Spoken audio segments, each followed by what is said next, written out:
Bien, chers amis de Fastmatics, aujourd'hui, nous arrivons au quatrième cas des identités remarquables.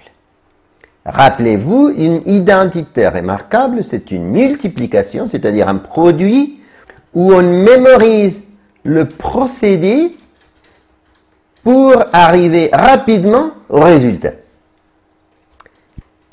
Venez avec moi. Alors, ce cas s'appelle cube parfait. Qu'est-ce que c'est que ça? Alors, lorsqu'on trouve deux termes, rappelez-vous, un terme séparé par un signe plus ou moins d'un autre terme, et ça multiplié par le premier au carré. Le signe contraire, le premier fois le deuxième, plus le deuxième au carré. Ça a une règle spécifique très facile. Comment on va faire?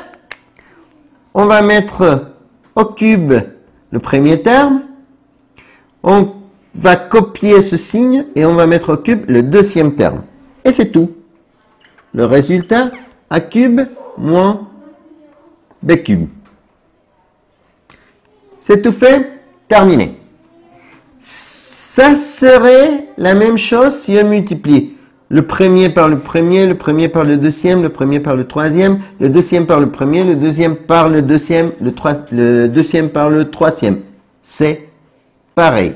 Si on fait ça et on simplifie, on va arriver au résultat a cube moins b cube. Alors, ici on fait pareil.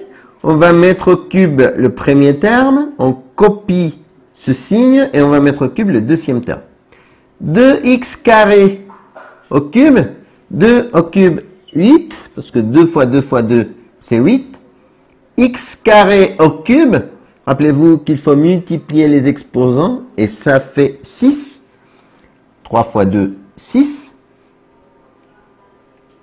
Ensuite, on va copier le signe et 3 au cube, 3 fois 3 fois 3, 27.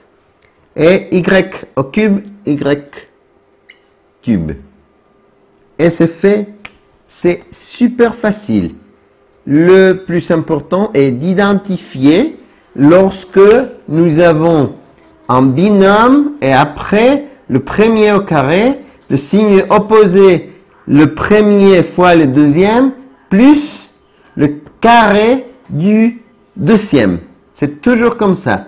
Il ne faut pas se confondre avec le binôme au carré.